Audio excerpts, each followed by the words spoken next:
Bonjour, 11 mai 2017, une vidéo sur France Insoumise, sa nature, son évolution et l'évolution des régions qui votent pas mal pour France Insoumise. Donc encore une fois, je suis désolé, je manque de temps pour bien préparer mes vidéos. Je vous prie de m'en excuser si par moments c'est un peu juste, un peu confus. Donc à mon avis, France Insoumise n'a pas d'avenir et je vais essayer de montrer pourquoi.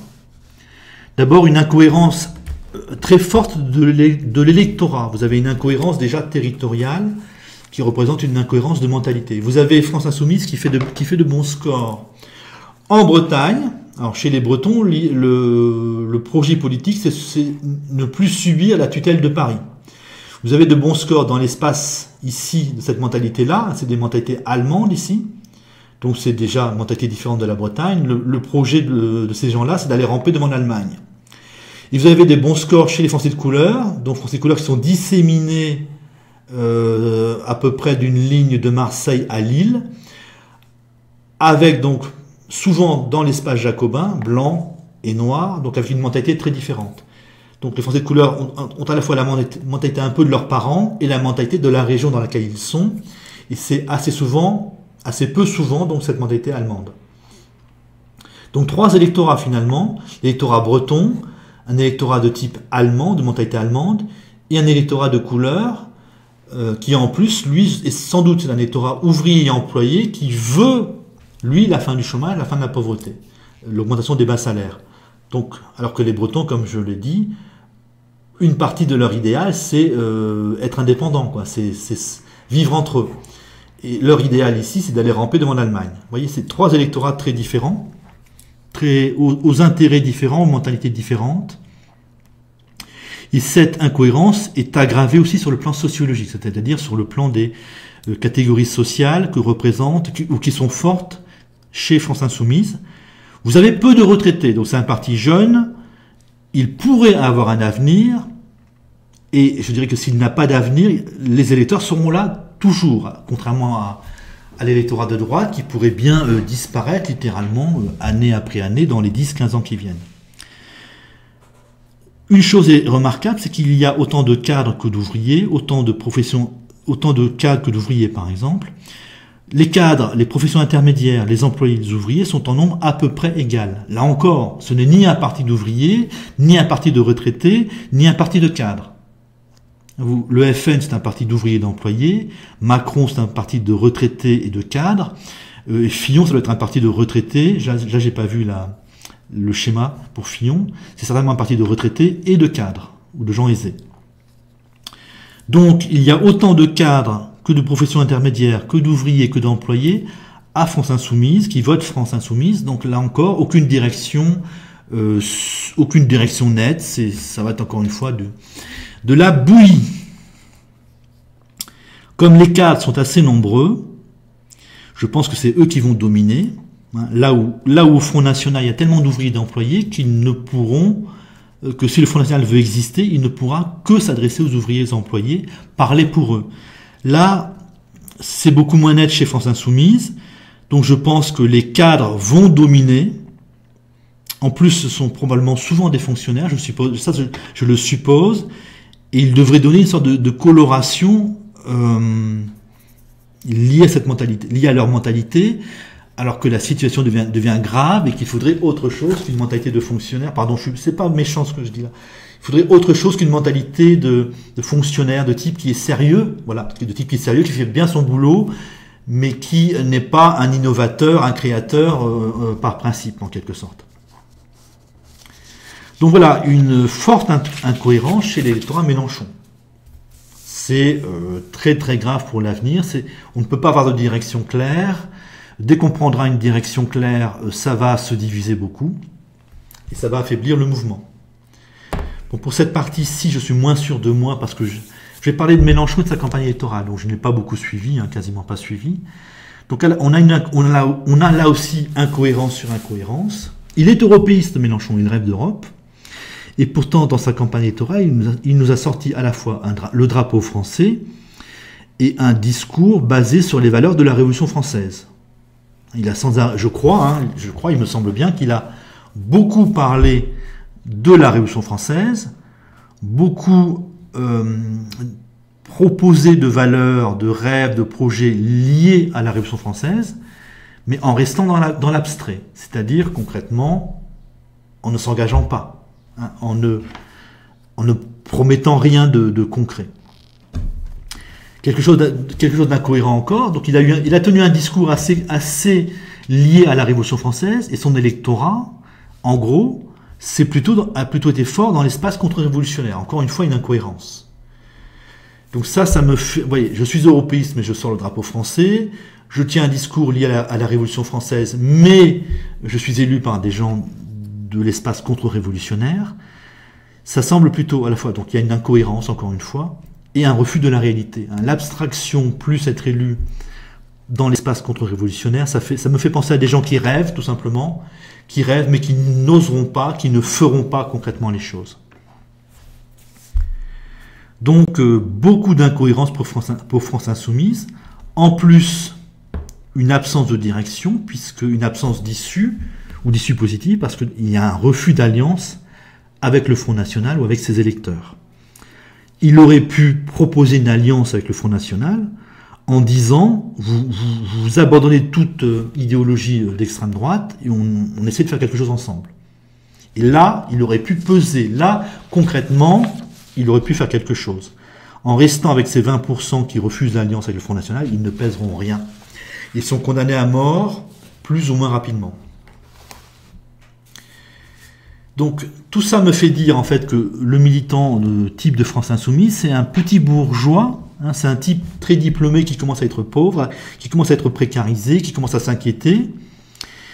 Il continue de mépriser les ouvriers, c'est-à-dire il continue de mépriser les électeurs du Front National. C'est pareil, hein, aujourd'hui les électeurs du Front National ne sont pas des racistes, ce sont des gens qui ont vraiment peur de l'immigration et ils ont des raisons pour ça. Donc, France Insoumise les méprise, c'est un choix politique. C'est le choix de refuser l'alliance avec les ouvriers, donc le choix de ne pas être efficace. Il accuse les riches. Il me semble que France Insoumise accuse beaucoup les riches.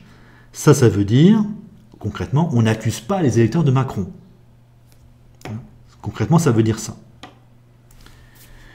Donc, le militant type France Insoumise et une partie des électeurs...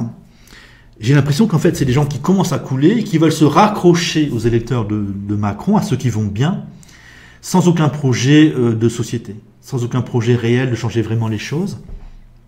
C'est simplement ça. C'est des gens qui commencent à couler, qui allaient bien ou pas trop mal, qui commencent à couler et qui s'accrochent en fait, qui essaient de s'accrocher aux gens qui vont bien. Et j'ai l'impression que c'est leur seul projet. Donc c'est une position intenable car minoritaire. Les gens de Macron, les électeurs de Macron vont les abandonner de toute façon.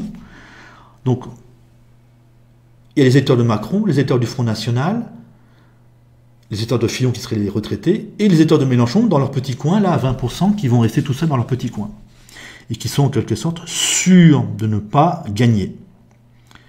Donc c'est une position intenable parce qu'elle est minoritaire, et parce que de toute façon la pauvreté ne cessera d'augmenter. Donc ça va renforcer le Front National.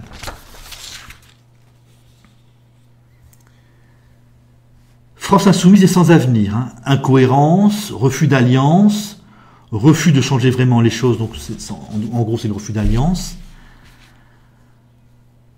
Et ce qui est intéressant, son évolution sera intéressante. Donc 3 électorats, les Bretons, les Français de couleur, et les Français de type allemand. Donc Français de type allemand, je vous le rappelle, c'est cette couleur-là. C'est essentiellement ici, plus la Bretagne, plus le Nord-Pas-de-Calais. Les Bretons, donc dans 5 ans, on aura plus de pauvreté. Je vous parle en 2017, c'est le début du quinquennat Macron. On va vers une explosion de pauvreté et de précarité, on va vers une explosion de l'immigration et probablement une aggravation des problèmes dus à l'immigration. Voilà les perspectives pour les 5 prochaines années. Donc dans 5 ans, tous les électeurs et les militants de France Insoumise auront vu l'inefficacité. Donc pour les Bretons, les jeunes Bretons ont 2 choix, l'indépendance ou le Front National. Les Français de couleur ont 3 choix, l'islam ou le Front National, ou la passivité. Le rêve de l'indépendance chez les Bretons me paraît assez fort pour les motiver tout de suite. Et chez les Français de type allemand, là l'évolution me paraît intéressante parce que Leur rêve, c'est l'Allemagne, c'est d'aller ramper devant l'Allemagne, ces gens-là. Ces gens-là n'ont que ça dans le ventre. Comme ça n'est plus possible, ça échouera, que c'est minable, je pense que pas mal iront, enfin pas mal, une petite partie ira vers la violence, renforcer la violence des antifas et des anarchistes. Il me paraît possible que si on a un gouvernement mou qui les laisse faire, eh bien qu'on ait année après année plus de violence de la part de ce type de jeunes que ce que nous avons déjà. Cette violence, ce qui sera aussi intéressant à voir, c'est vers où va-t-elle se diriger? Est-ce qu'elle va se diriger vers les électeurs du Front National et les électeurs patriotes, ou vers le camp Macron? Vous allez voir, j'ai l'impression que s'il n'attaque pas les gens de Macron, c'est vraiment cette mentalité de soumission aux puissants qui continue de fonctionner, ou même les Français de couleur. Là, normalement, non, mais si jamais... On a vu des choses, on a vu quand même des choses intéressantes, accusés par Dieudonné d'être un nazi noir. Ces gens de gauche, dès qu'ils ont un Français de couleur qui n'est pas soumis, s'énervent assez facilement, je le crois, contre lui.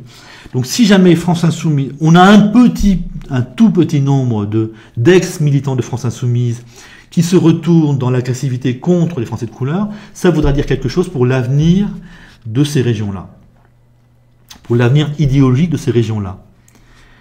Sur un plan général, France Insoumise et son futur échec représentent la fin d'une période historique. C'est le remplacement du catholicisme. Donc, qu'est-ce qui s'est passé?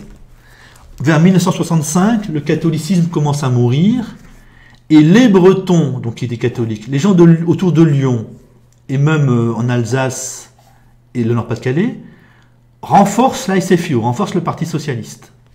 Et ça a été la grande aventure du Parti Socialiste. Donc, fin du catholicisme, sa fin commence. Début de la fin du catholicisme en 1965. 1981, le Parti Socialiste prend le pouvoir. Donc, ceux qui n'étaient plus catholiques étaient au Parti Socialiste. Et on fait la force du Parti Socialiste. De 81 à 2017. Le Parti Socialiste est, sinon mort, du moins très affaibli. Donc, c'est cette première étape, ce premier remplacement du catholicisme qui est mort. C'est ça le Parti Socialiste, c'est ce qui a remplacé le catholicisme. France Insoumise essaie de rejouer une deuxième étape, essaie de recommencer. En 1981, j'étais déjà là, j'avais 18 ans, donc le Parti Socialiste avait un discours très à gauche, et pour finir par faire une politique d'extrême droite, quoi. France Insoumise a un discours très à gauche, incohérent, louche, bizarre. On peut supposer qu'une fois au pouvoir, ça pourrait bien être du Tsipras, ou en tout cas très incohérent. Très incohérent et très inégalitaire. Donc je crois que France Insoumise, c'est le petit bébé, c'est le fils cadet du Parti Socialiste. Mais on est au courant maintenant de ce qu'ils valent, et la situation est très grave. Donc ils ne perceront pas, ils ne tiendront pas. Les gens maintenant veulent vraiment des résultats, veulent vraiment changer les choses. Donc, c'est ça la France Insoumise, c'est le frère cadet du Parti Socialiste qui continue sur la lancée de la fin du catholicisme. Ça ne marchera pas, et donc idéologiquement ces régions-là, donc de cette couleur-là et la Bretagne, vont passer un autre discours. Et je crois que pour la Bretagne, ce sera l'indépendance. Et il me paraît possible que pour donc, le sud girondin, ce soit le racisme ou le régionalisme. On change d'époque historique. Encore quelques années, à voir France Insoumise échouer, aller dans tous les sens, avoir du mal, être un peu moins fort, perdre des élections, finir par être de plus en plus faible, et ce qui va remplacer France Insoumise, donc peut-être l'indépendantisme en Bretagne, et le racisme ou le régionalisme, donc dans le sud girondin. Alors, pour les militants sincères de France Insoumise, moi ce que je vous propose, c'est de réfléchir. Vous lisez l'histoire politique de votre région, si bien sûr c'est la Bretagne, le sud-ouest ou le sud-est, le Nord-Pas-de-Calais et l'Alsace. Vous lisez leur histoire politique. Il y a eu refus de la Révolution française, catholicisme jusqu'en 1965, Parti socialiste de 81 à 2017. Aujourd'hui, ce serait France Insoumise. Est-ce que vous croyez vraiment qu'avec de tels antécédents, France Insoumise pourrait être intéressante? Quand on a toujours été médiocre, il est probable qu'on sera encore médiocre. Et j'ajoute que ces régions-là ont été les plus antisémites de 1900 à 1939, et on dit toujours que c'est la bourgeoisie catholique qui a été le plus pétainiste, donc ces régions-là encore, et que la SFIO, donc le sud-ouest, les cadres sont plutôt mal comportés durant l'occupation allemande. Voilà, il faut vous remettre en question. Si vous ne voulez absolument pas aller au Front National, vous allez militer à Dupont-Aignan. Il n'est pas raciste, il n'a jamais été raciste. Si vous êtes des militants sincèrement humanistes, non pas de gauche, mais humanistes. La gauche, c'est je suis de gauche en parole et je suis d'extrême droite en action. Je mets des jeunes à la rue, je précarise, je rentre devant l'Allemagne, je menace la démocratie, je fais un chômage de masse, je détruis l'industrie, je détruis l'école, je baisse le niveau d'instruction des enfants d'ouvriers et d'employés, des enfants d'immigrés aussi, où je n'accorde aucune chance aux enfants d'immigrés. Le bilan est terrible quand même quand on est de gauche. C'est pas un hasard. C'est bien parce qu'on est des descendants de la contre-révolution.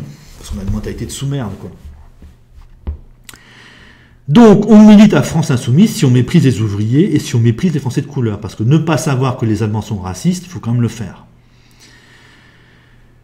Je vous rappelle que pour le mépris des ouvriers, le PS arrive au pouvoir en 1981 et il commence à mettre des enfants d'ouvriers à la rue dès 1985. Donc, je confirme, si vous militez à France Insoumise, si vous méprisez les ouvriers et les Français de couleur. Voilà. France Insoumise, ça me paraît être ça. Ça ne vaut pas la peine. Si vous êtes jeune, si vous êtes Français de couleur, n'y allez pas, ça ne vaut pas la peine. Alors, pour les commentaires insultants ou méprisants des gens de gauche, je les efface. J'adore effacer les gauchistes. Moi, j'adore ça. Par contre, vous pouvez être de gauche et me faire des arguments intéressants, je les laisserai. Et j'admettrai, je crois, mes erreurs. Salut.